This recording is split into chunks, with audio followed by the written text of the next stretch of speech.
So now self-care is sacred service. Join me in welcoming Reverend Dr. Nadine Rogers. Thank you. Thanks, everybody. And thanks, Felicia. I love that. You know, you always write about such authentic experiences. I guess that's really the heart of the artist, isn't it? You were always there right inside the dark. So aloha to that, to all of you, and thanks for joining us today from far and wide. It's good to be with you this morning. Really is good to be with you this morning. I got on today before service and we had a board meeting, and a couple of the board members were shivering in Hawaii. And coming from Canada, I guess you know what my comment might have been. And so it's not too bad here today. So at CSL West Hawaii, we learned how to apply the practical spirituality in our everyday lives. And it's based upon the teachings of Dr. Ernest Holmes.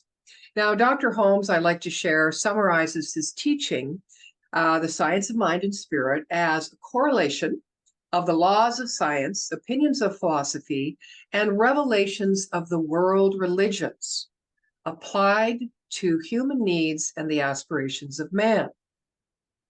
So as we study and practice this teaching, we learn to be a student, a constant student, right? A student of humility and curiosity and wonder and awe and deepening gratitude for the vast power for good within us and within this world. And we come to understand as we walk each other home that we teach by how we live, and that how we live becomes indeed our prayer. So today I've chosen to address our theme, a consciousness of sacred service, from the perspective of what is self-care. And as I spoke on November 5th about servant leadership as self-care, I'm, of course, speaking from my own experience and journey to love self, right? And so how do you begin really exploring such a vast topic, really? It's a way, you know, in a way that's really relevant to a larger part of the populace who isn't very adept at it. You know, I knew when I was thinking of this topic that I really wasn't interested in sharing a list or my to-do list, which could fit the bill of self-care, when the propensity is really to push away from just being and creating that space to be in the face of a much stronger need, or better said, habit, which most of us hold, to busy ourselves in a way that validates ourselves within from the world out there. But, you know, since I am drilling down, as it were, into discussing the relationship with taking care of self as to being in sacred service, my first question I always have to ask is, who am I sacredly serving? So, as not to beat about the bush, here is a well-known belief from Saint Bernard de Clairvaux that will give the direction of which I'm choosing to take in exploring this question. He writes about the 4 degrees of love. So I'm going to share them with you, and then I'm going to break them down a bit. The first degree is love God, or source, infinite intelligence, creator. Love God for self's sake. The second degree is love self for self's sake. The third is love God for God's sake. And the fourth is love self for God's sake. So the first degree of love, loving self for self's sake, and the second degree of love, loving God for self's sake, is a way to be more pleasing of a higher power outside of us, so that we can fill the need of being provided for and perhaps even rescued. The third degree of love, loving God for God's sake, has us more in contemplation of that God within not outside. And we lean into that because of the pure love and grace of this power and presence as we experience it. And we realize that by acknowledging this source right where we are at all times can bring us into the experience of wholeness.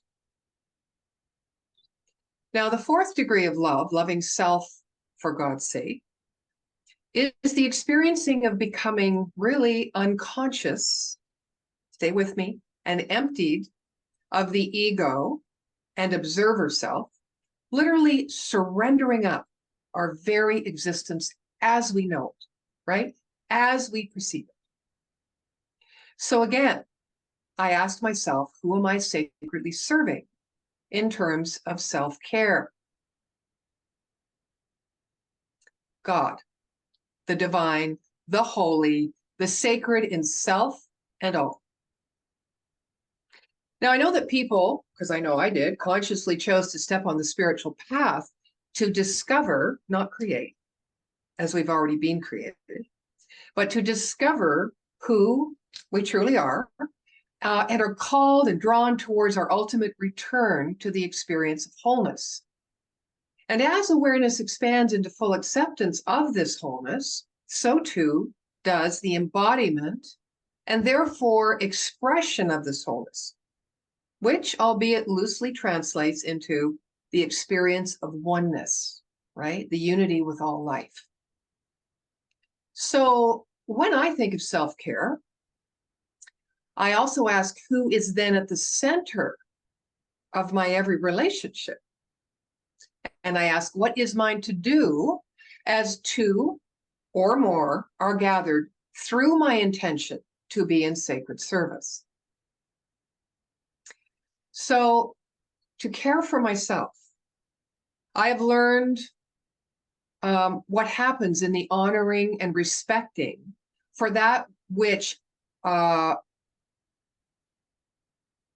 both appear to be in my growing perception and demonstration of my humanity as I discover my inherent wholeness.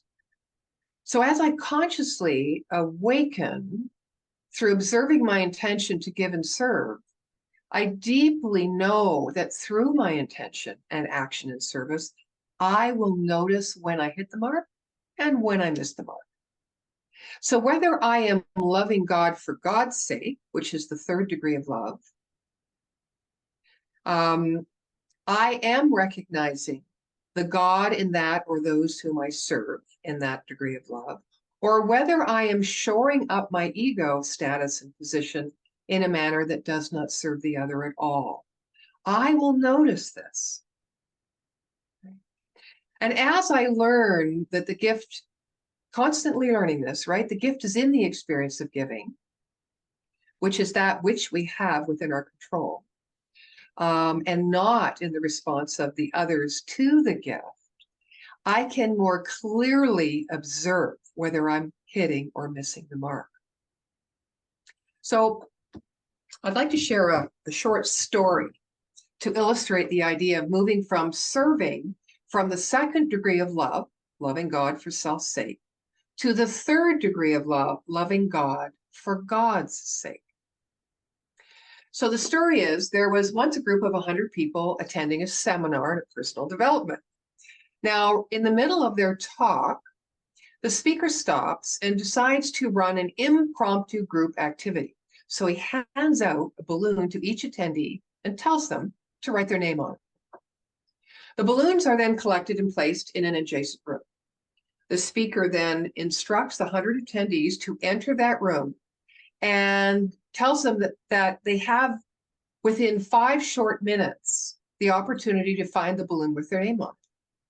Well, pandemonium breaks loose as they charge in, pushing and colliding with each other, desperately searching for their name. Now, the 5 minutes pass and nobody succeeds. So the speaker then tells each person just to pick any random balloon and give it to the person whose name is written on it. Within a few minutes, everyone has their balloon back.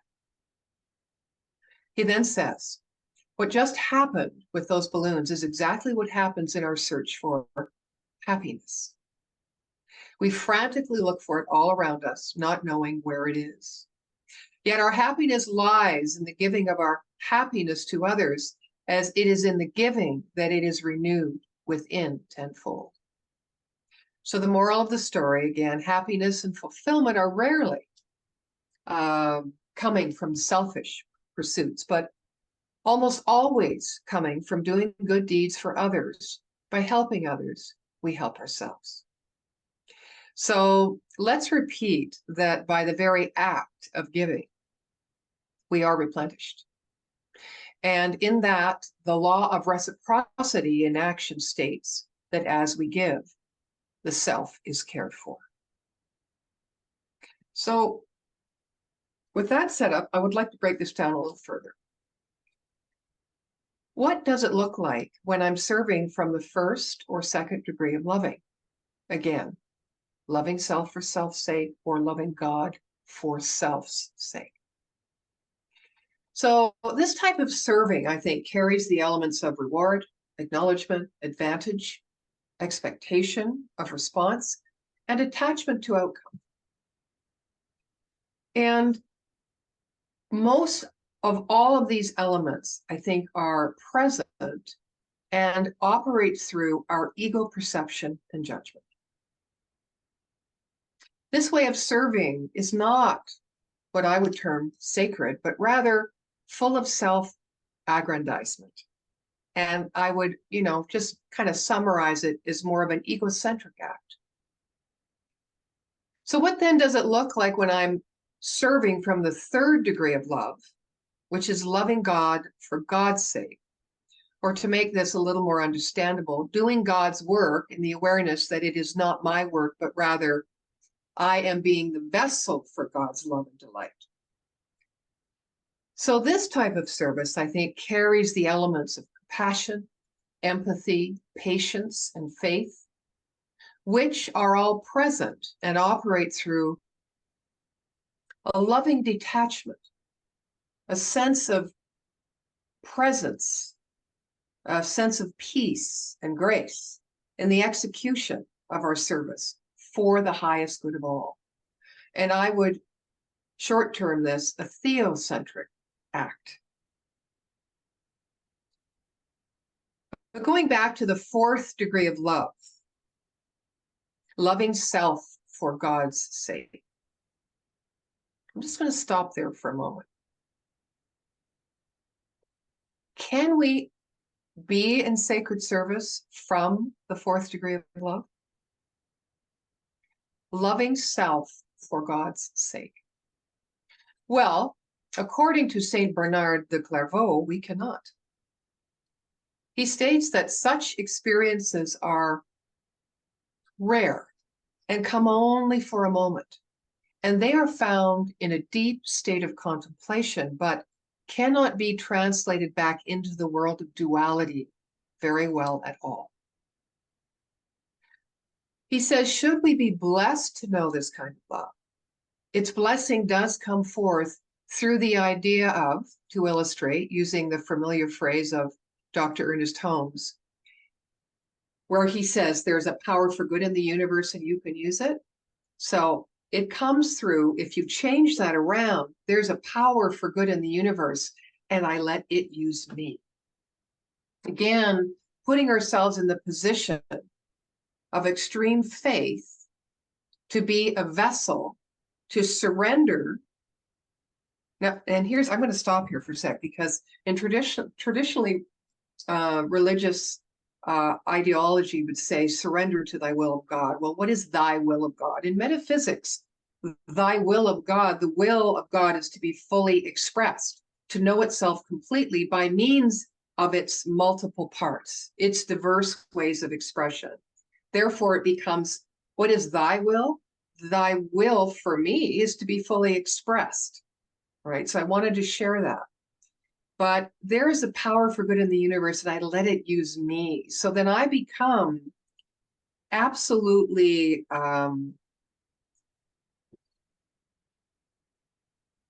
the truth of who I am in each moment.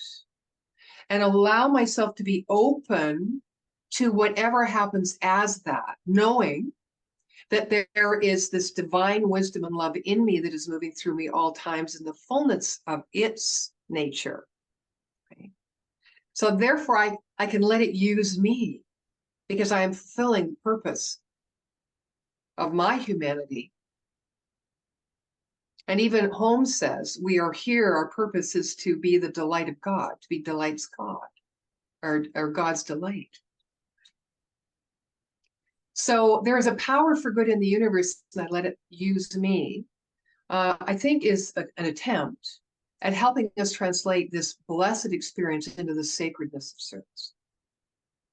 Now, being that I've already stated that I was not going to speak of long walks on the beach or even long bubble baths, I'll add Epsom salts there, just what then might cultivate this type of self-care. How do we get to that place, right?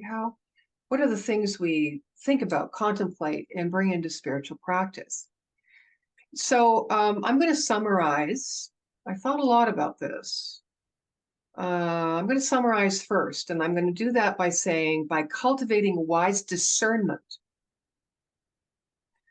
grounded in and shared in the spirit of aloha.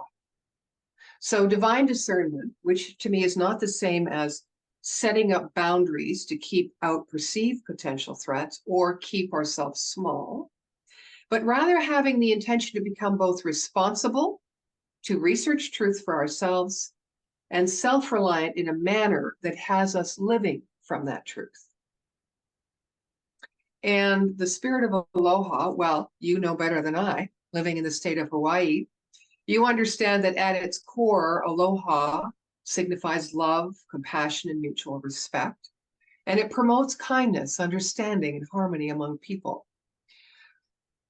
And I keep learning that regardless of the individual's background or beliefs, it will encompass a set of values that guide daily interactions and relationships.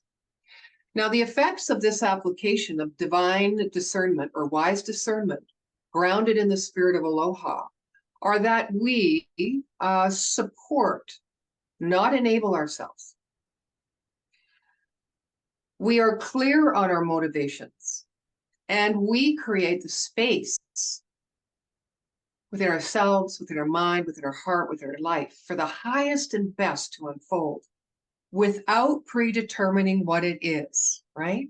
On the wings of cultivated and deepened faith. I'm going to break it down just a little further.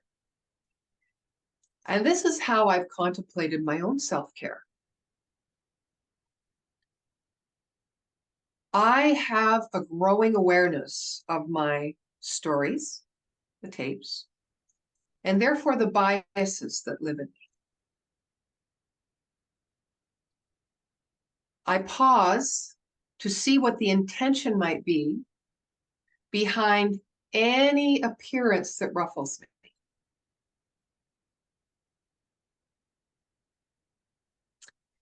I vigilantly try and be the carekeeper at the gate of my thoughts, to welcome them, okay, welcome them, and I'm going to say here all of them, and either maintain, affirm, or surrender and release them. At the gate, I never push anything away. I want to look at it all, because God is everywhere. The gift is everywhere. The good, the potential of the good to be realized, the light in the dark is everywhere. So I welcome them in, and I either keep them or I surrender. In the terms of self-responsibility and self-reliance, well, I do my best at keeping my eyes wide open rather than half shut. You know, like noticing when I'm retreating, denying, escaping, and being not of the world. And I about face. Now that's an interesting phrase, about face. And be through my experience of my own humanity and inherent divinity, I be of the world in all its messiness and glory in a more powerful way, right? In a recent New Thought evolutionary blog from Dr. Jim Lockhart, whom some of you know, and he spoke with us, I think back in September, he writes about the care of the self through being responsible to discern truth from fiction in a world of change. Now, as you listen to a little bit that I'm going to share with you, I invite you to make his comments about the world of condition reflect the thoughts in the self-talk you have about yourself. Because we do know that we never see the world the way it really is, but rather as we see ourselves. He says this: we are in an age where two major developments are occurring and becoming intertwined. One is the capacity to make false information look very real, and the other is a concerted movement to stop social progress and regress to a time where the world seemed more controllable. Using artificial intelligence to create deep fake images and videos and show people saying and doing things that they did not is one tactic.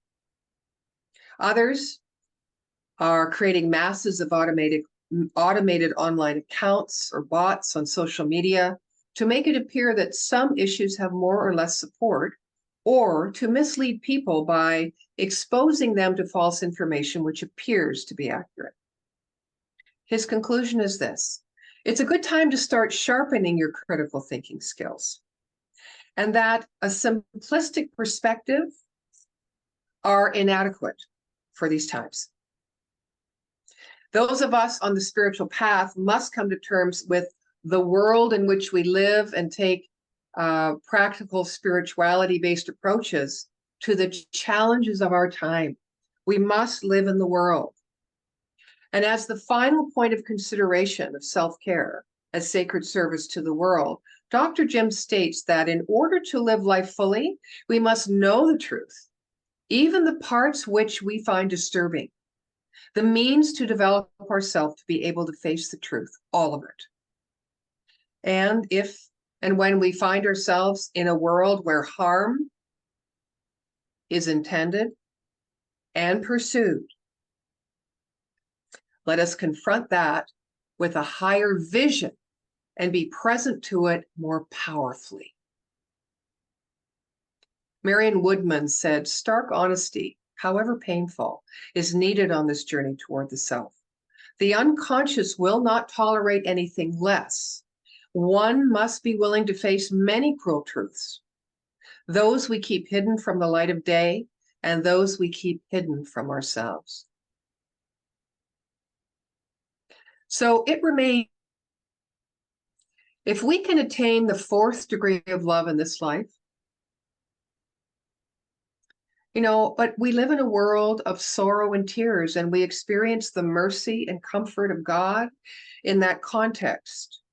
So how can we be mindful of mercy, compassion, kindness, when only the ineffable is remembered?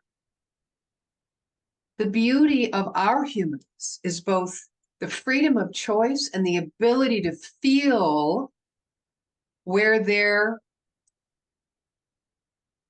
is dark. Otherwise, how could we experience and know light? Isn't the whole point to learn to live in a world of things well as spiritual beings? James Hollis says we need to periodically ask ourselves, what wants to come into this world through me? Now, this is not an ego-driven, narcissistic question. It's a query which summons us to show up to serve something larger than the familiar, the comfortable. So serving that which is greater, we call the God, the infinite divine intelligence, source energy, or perhaps the light or the love that indwells within all of us innately. Whatever we choose to name it, it is the spark of genius that has touched eternity and remained here to evolve into a gracious and fully expressed entity that evokes the presence of that which feels greater. So self-care is sacred service. Let us serve the great in us, right? We have looked at the 4 degrees of love, created through the life experience and intention of Saint Bernard de Clairvaux, whose only focus was to know God. Dr. Holmes says God's only purpose, again to repeat, is to be delighted. And as the infinite intelligence cannot know or create anything outside of our own nature, its nature rather, as we care for ourselves, we are living in alignment with the nature of all being, fulfilling the purpose of the universe. So right now, in your life, in this moment, just as it is, there is a doorway open to you into the opposite reality from what you believe and you have been calling real. It comes from your soul, which can always see through your fixed gaze. This true self is in the ways of the world, yet always in love, with the possibility inherent in every moment, because it sees itself as safe and at home in the universe, one with all creation. This soul greets the day with eager anticipation of a blessing, even and most especially on a long walk on the beach or a warm, relaxing tub. And so it is. Mahalo. I want to introduce Felicia Taylor, who will do music for us today. Good morning. The song I'm going to be doing is called If Only for Today, written by me.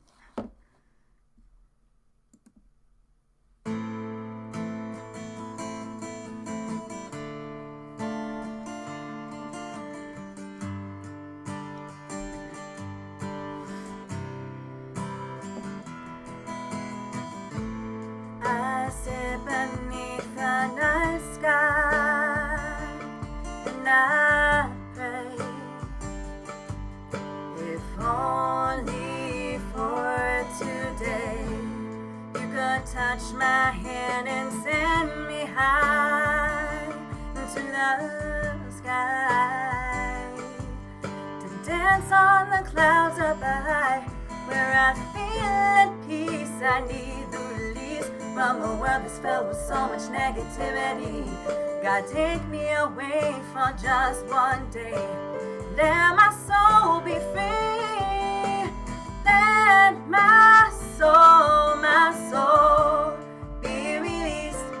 Flying around like it ain't got nowhere to be. Thank you, God, for setting me free. Let my soul be released. Soaring so high up in the sky. Even if it's just for one night, I'll be alright.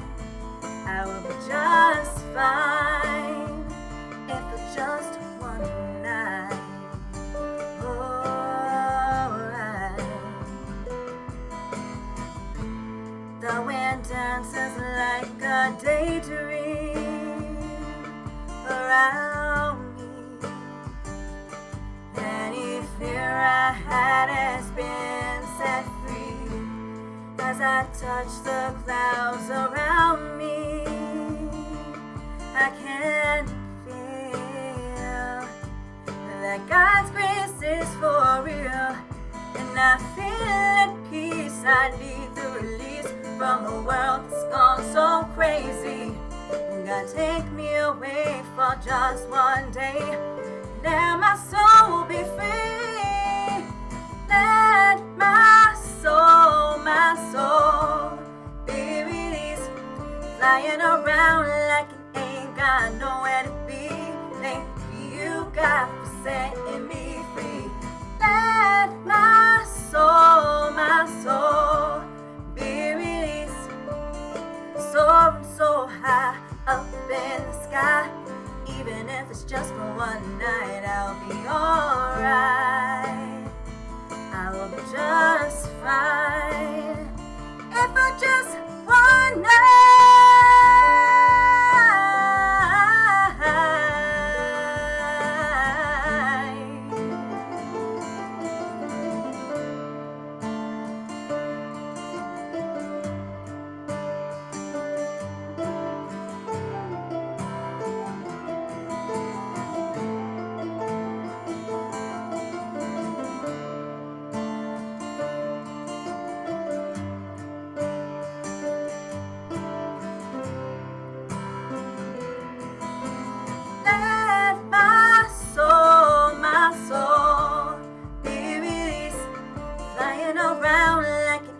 got nowhere to be. Thank you, God, for setting me free. Let my soul be released. Soaring so high up in the sky. Even if it's just for one night, I'll be alright. I will be just fine. If for just one night,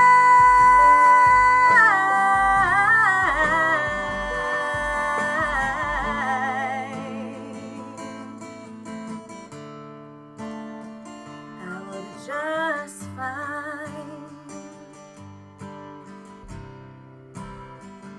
I will be alright. Even if it's just for one night. Alright.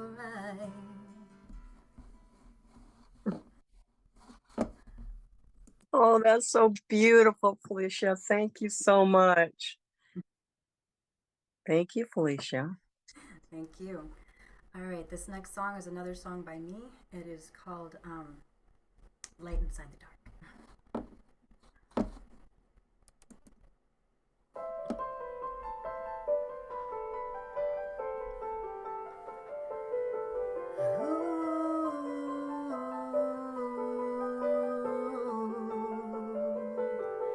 I can feel the sun shine down on my face. Fills me up with light and warmth inside to guide me through this day. I can feel the grace as the wind touches my skin.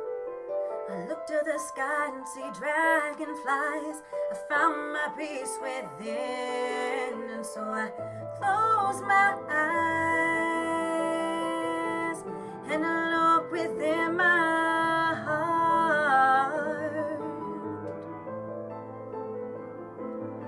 And so I close my eyes to find you there, but you are always there. Light inside the dark. Take my hand and come into my dream. I see what is colored blue and green, the most beautiful thing you've ever seen. Feel the clouds so soft pass us by. A never-ending fairy tale flying through the sky. And so I close my eyes and I look within my heart.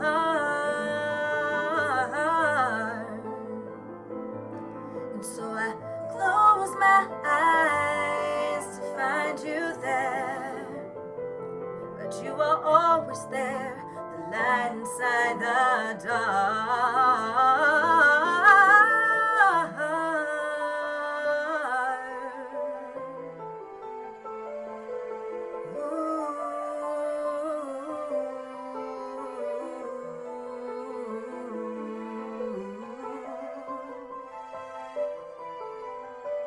Light inside the dark. Ooh. And so I close my eyes and I look within my heart.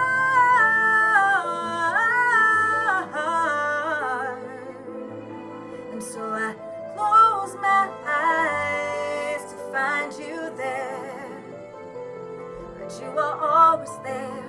The light inside the dark, but you are always there.